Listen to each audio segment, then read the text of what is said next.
Hey guys, Paul Phillips here with Patek Photography and Gear Reviews. I've been waiting to do this video for some time now, so let's get right to it. I have a previous video on the RL600B doing high-speed sync with my Nikon DSLRs. So just a quick recap. This thing's still on. Yep. Okay. Just turn the transmitter on. So basically what I came to was I started out using the Pixel King Pro, so one on the camera and one going to the 3.5mm port on the back of the RL600B. Similar to what Jason Lanier did in his Australian video when he introduced high-speed sync with the RL600B. And that was fine. And then the video that I'm referring to just now is on the Jinbei TR-A6 transmitter. And I reached out to a fellow at Jinbei and he gave me some instructions. It's on the video, and I was able to get high-speed sync to work with this, triggering this. And here, just give you a quick, so I'll put the picture up so you can see just the back of my studio here. But so the settings right now, I'm on a quarter power and thousandths of a second at 2.8, and so I was able to get high-speed sync to work, and I was all happy with that. And then I got enamored with the Sony A6000, and I can't tell you how much I love this camera. It's just amazing. So naturally, getting started with high-speed sync with this setup, using the RL600B, I wanted to do it with my Sony A6000. So the first attempt I made, I had heard that the Pixel King Pro for Sony, which is this one, would talk to the Pixel King Pro for Nikon. So I took my Nikon 3.5mm cable to the jack on the back of this guy, and this on the top of the Sony A6000. It does not work. It would not allow me to do high-speed sync here. I tried a bunch of stuff. I reached out to Pixel King. I just couldn't get it working.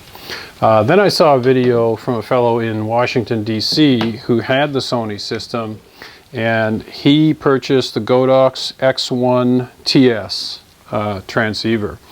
And I think what this transceiver is doing is it fits onto the multi-sync hot shoe on the top of Sony A6000, but it has a standard hot shoe on the top, because what I noticed just kind of playing around with this thing when I first got it is that if I put the mode on the Godox transceiver into TTL, and I can actually take one of my SB600 speed lights, put it in TTL mode,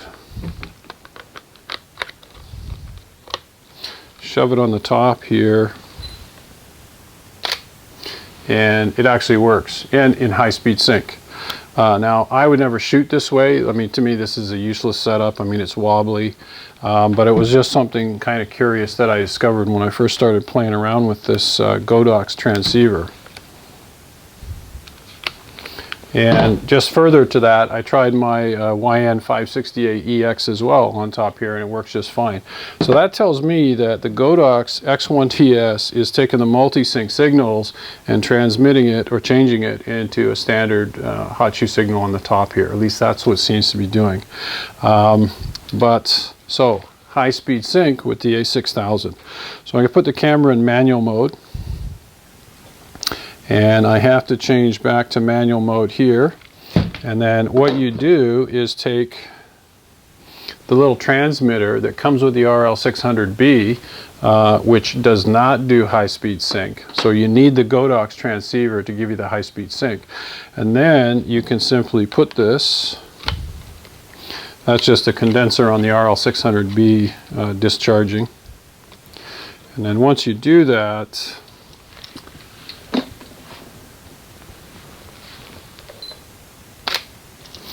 okay, so that's at 1/320th at f1.8. Okay, so sync speed on this camera is 1/160th of a second, or 160th of a second. So it's definitely doing high-speed sync. fantastic. Okay, so I'm just totally enamored with that.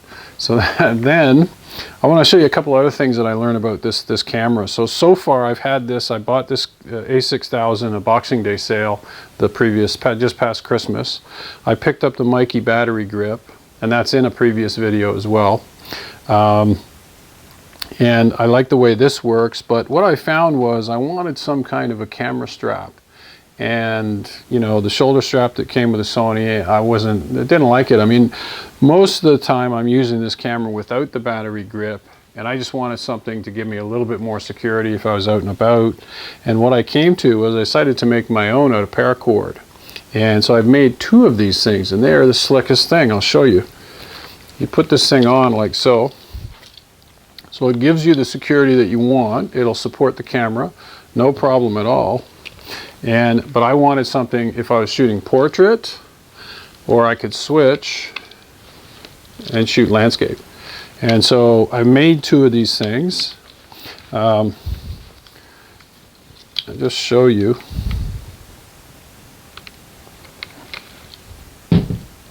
So really all I did was I took the clip off of a key tag and tied it onto the paracord bracelet, and it works just great.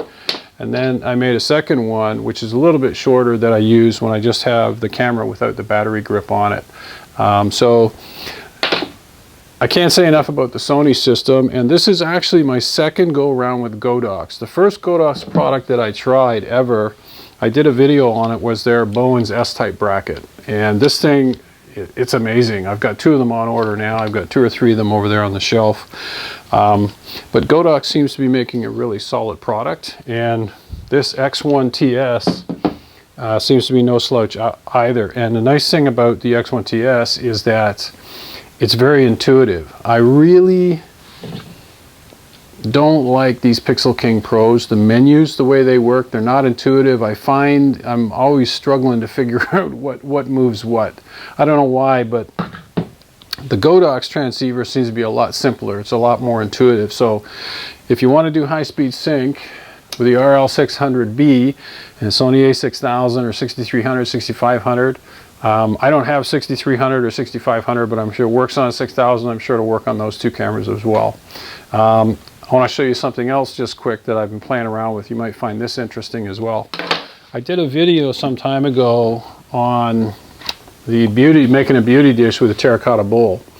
And this thing cost me $4 from Lowe's. I took the typical Chinese bracket, put it on the back with the CD thing in the front here. And phenomenal pictures you can get from these things. Just unbelievable. So I was in the dollar store last week, and I finally found some big stainless steel bowls. And for 18 bucks at the dollar store, I was able to purchase one of these stainless steel bowls. Scratched it all up with steel wool and sandpaper, painted it flat white, CD thing on the front here. But this time on the back, what I did was I found that the Chinese brackets were a pain to use. You know, really hard to tighten and loosen them and all this kind of stuff, right? So I took the S-type bracket from my Photox Luna beauty dish, and I just thought, well, I'll just order another speed ring. So for 18 bucks for the dish, 15 bucks for the speed ring from B&H, I'm able to